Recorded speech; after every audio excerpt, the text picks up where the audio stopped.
Bonjour à tous, aujourd'hui je vous résume la couleur végétale, on repose les bases ensemble parce qu'on pense aux nouveaux qui rejoignent le podcast Haricots Verts. Donc pour les nouveaux auditeurs, on vient réexpliquer ce qu'est la couleur végétale. La couleur végétale, c'est une des couleurs naturelles avec la couleur minérale issue des roches et la couleur animale comme par exemple les insectes ou les mollusques. Cette couleur végétale est une couleur qu'on extrait, donc qu'on obtient par extraction d'un pigment ou d'un colorant contenu dans un végétal. Cette couleur peut être extraite de toutes les parties du végétal. Les fleurs, les feuilles, les écorces, les racines, les fruits, les graines, les tiges, vous avez compris. Quand je parlerai de tinctorial veut dire qui sert à teindre, qui sert à donner de la couleur. Donc on parle d'agriculture tinctoriale, on parle de plantes tinctoriales et donc les arbres, les arbustes, les fleurs, les légumes, les fruits, les algues, les lichens et même les champignons sont tinctoriaux, donnent de la couleur. Alors, les plantes tinctoriales stars qui nous donnent des couleurs comme le bleu. Donc, quand on parle du bleu, vous pensez tout de suite à l'indigo.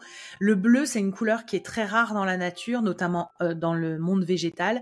Et donc, l'indigo est obtenu par différentes plantes. Donc, c'est extrait selon les climats où on est. Donc, dans un climat plutôt tempéré, il y a deux plantes stars, le pastel, donc Isatis tinctoria, pastel des teinturiers, aussi appelé wed ou ged, et la persicaire, Persicaria tinctoria, ça c'est pour les zones tempérées. Pour les zones tropicales, l'indigo est extrait des indigotiers, c'est assez facile à appréhender. Ensuite, pour le rouge, par exemple, la source principale de rouge solide, c'est-à-dire qui tient à la lumière, au lavage, etc., c'est le rouge issu de la racine de Garance, Rubia tinctorum. Donc là, comme je vous le disais, c'est vraiment la racine qu'on utilise. Le jaune, lui, est courant dans la nature, donc la star, on va dire, c'est Reseda luteola, donc le Reseda.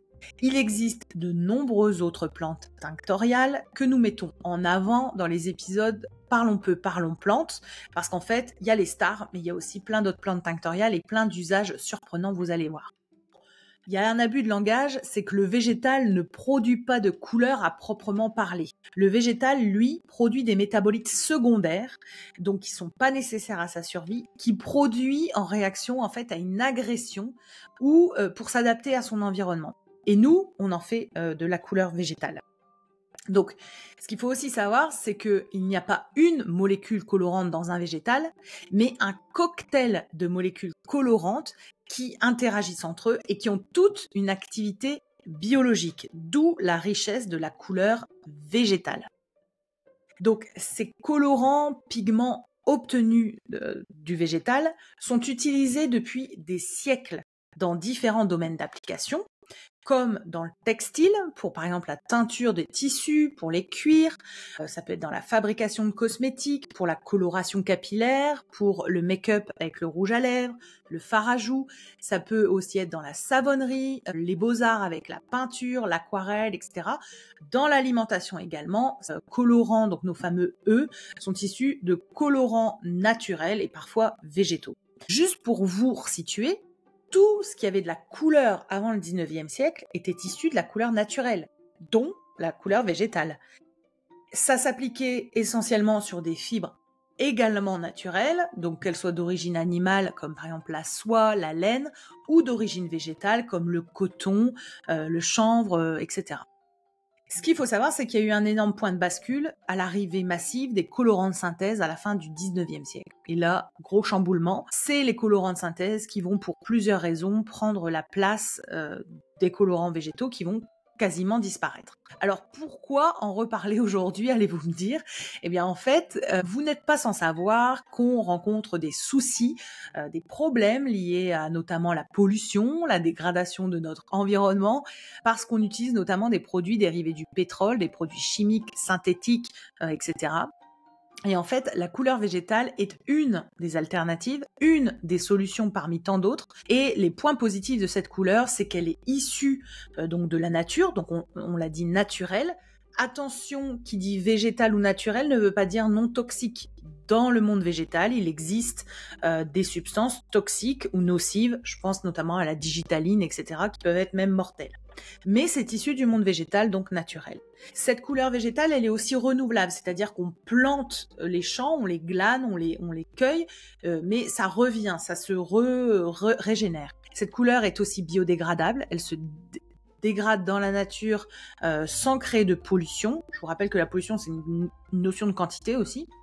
Elle est meilleure pour la santé parce qu'elle est moins à risque de créer des allergies et il y a moins de toxicité en son contact. Globalement, cette couleur végétale, elle est plus respectueuse de l'environnement par rapport à sa consommation en eau, son énergie et les produits qui y sont ajoutés. Elle est aussi positive pour la biodiversité parce qu'elle apporte, en plus de venir proposer différents végétaux à cultiver, elle attire aussi plein d'insectes et une faune, comme les oiseaux, etc., qui augmentent la biodiversité provoquée par les plantes tinctoriales. Il y a bien sûr des limites, forcément. Certaines de ces plantes tinctoriales proposent des colorants qui sont moins résistants à la lumière et au lavage par rapport à des colorants synthétiques. Vous vous doutez bien qu'il faut une bonne connaissance botanique et des plantes tinctoriales pour savoir quelle plante pour quel type de projet à réaliser. Alors le souhait aujourd'hui, c'est de proposer une autre couleur pour demain, qui soit en complément de la couleur de synthèse, avec une optique de durabilité et de respect de l'environnement et de la santé des consommateurs, mais aussi des personnes qui travaillent la couleur. Alors nous allons chercher à comprendre dans ces notes vocales que je vous propose sur le mois de janvier, pourquoi il y a eu un si grand désinvestissement de la recherche sur les colorants végétaux. Pourquoi il y a des obstacles à l'essor de la couleur végétale? Quelles sont les bonnes nouvelles sur ce domaine? Quels sont les signaux faibles ou forts qui nous montrent que la couleur végétale a toute sa place? Savoir ce qu'on a besoin pour recréer une filière tinctoriale forte en France et ailleurs demain. Si tout ça vous intéresse, je vous invite à vous abonner au podcast Haricots Verts, à la newsletter, pour recevoir les notes vocales, ces différents épisodes que je vous enverrai. Je vous souhaite une belle journée. Je vous dis à demain.